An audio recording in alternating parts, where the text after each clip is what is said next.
You need to understand something up front. The Great Depression didn't feel like a disaster coming. It felt like a party that was never going to end. You didn't wake up to sirens, no bombs, no invasion, no warning. You woke up rich. And then, by the time you went to bed, everything was gone. So what the hell happened? Let's rewind. The party before the fall. Picture America in the early 1920s. The war is over, Europe is wrecked, America isn't. Factories that used to crank out tanks and bullets are now making toasters, vacuum cleaners, radios, refrigerators, the shiny stuff, the stuff that says, "We're doing great." Cities start growing vertically, like the country just discovered steroids. New York's skyline shoots up, steel everywhere, confidence everywhere. Jazz is blasting out of radios, spilling into bars, apartments, street corners. It's loud, it's chaotic. Nobody fully understands it. Perfect metaphor for the economy. And the economy? It's vibing. People genuinely believe this is the future forever. Not a cycle, not a boom, a permanent upgrade. Even economists are out here saying things like, "We have entered a new era of prosperity," which is always how you know things are about to get weird. The machine starts revving. This boom isn't imaginary, it's real. Henry Ford perfects the moving assembly line. What used to take 12 hours to build a car now takes 90 minutes. The Model T floods the streets, and when cars explode in popularity, everything connected to them explodes too. Steel, oil, rubber, glass, roads. It's like dropping a rock into water. Industries ripple outward. Meanwhile, electricity spreads. Radios spread. By 1929, 10 million American homes had radios, which means 10 million living rooms now hear Al Jolson and about 30 different ads in glorious AM static. Modern mass culture is born. America feels unstoppable. But not everyone is invited. Here's the first crack. While cities are partying, rural America is struggling. Farmers had been rich during World War I, feeding Europe. Now the war's over, demand collapses, prices tank. So farmers do what you'd expect. They borrow money to modernize, buy tractors, buy equipment, try to scale. But the debt doesn't save them. It just helps them go broke faster.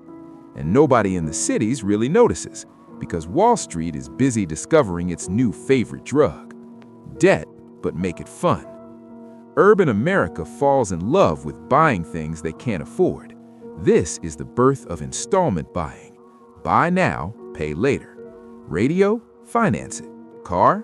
Finance it. Furniture? Finance it. Banks are thrilled. They hand out credit to anyone with a pulse. It's the financial equivalent of saying, "Sure, let's get married. We've known each other for a week." But this is still just the warm-up. The real insanity lives on Wall Street. Welcome to the casino. The stock market turns into Disneyland for adults. Margin loans let you buy $100 of stock with $10 down. The other $90? Borrowed. And no one's worried, because stocks only go up. Everyone's in. Your neighbor, your barber, your butcher, your shoe shine kid. When the shoe shine kid starts giving stock tips, history is screaming at you. People stop asking what companies do. Profits? Boring. Balance sheets? Nerd stuff. Vibes? Now we're talking. Between 1924 and 1929, the Dow Jones quadrupled. Stocks break free from gravity. Companies get creative too. Holding companies, owning companies that own absolutely nothing. Just layers of hype stacked on top of debt. A few people try to warn everyone. Economist Roger Babson says a crash is coming. Wall Street responds by buying more stock and telling him to relax. The jazz band plays louder. The floor gives way. October 29th, 1929, Black Tuesday. The market doesn't fall, it dives headfirst into concrete. Ticker tapes spit out red numbers nonstop. Phones ring, men scream, others go dead silent. One trader reportedly had a heart attack, recovered, and checked his portfolio, and had another one. That day, $14 billion evaporated. Adjusted for inflation, over $200 billion.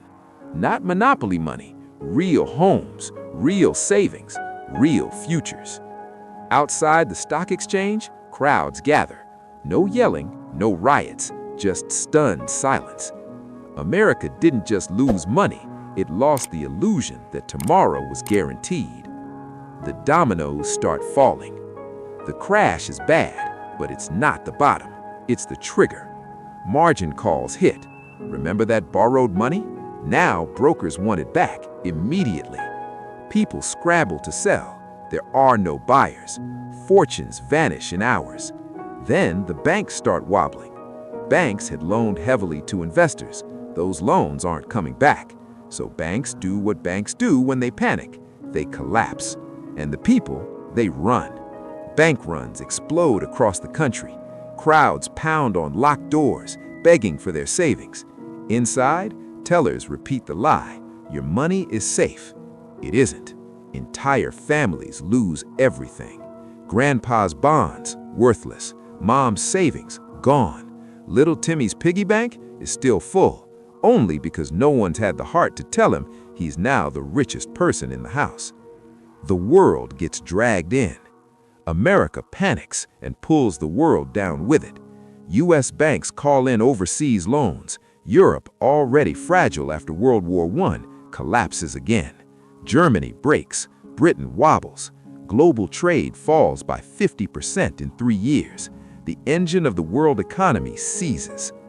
Denial is a hell of a drug. Newspapers stay cheerful. Market adjusts. Below it, a man pawning his wedding ring. Politicians insist the worst is over. President Herbert Hoover goes on the radio, calm as ever, assuring Americans the economy is fundamentally sound. Millions listen from empty dinner tables. And the system keeps limping forward, broken, pretending. The real pain. By 1931, the music was gone. Factories shut down, machines stop, jobs vanish. Unemployment hits 25%. 1 in 4 Americans wants to work and can't. Detroit collapses. Auto production falls 75%. Breadlines stretch for blocks. Teachers report kids fainting in class, not from boredom, from hunger. This isn't metaphorical suffering. This is literal starvation. Suicides spike. Newspapers stop printing all the obituaries. They can't keep up. People stop planning weddings, stop having kids. The future feels irresponsible. And then the sky turns black. Out in the Great Plains, farming practices have stripped the land bare. When the rain stops, the soil cracks. Then the wind comes.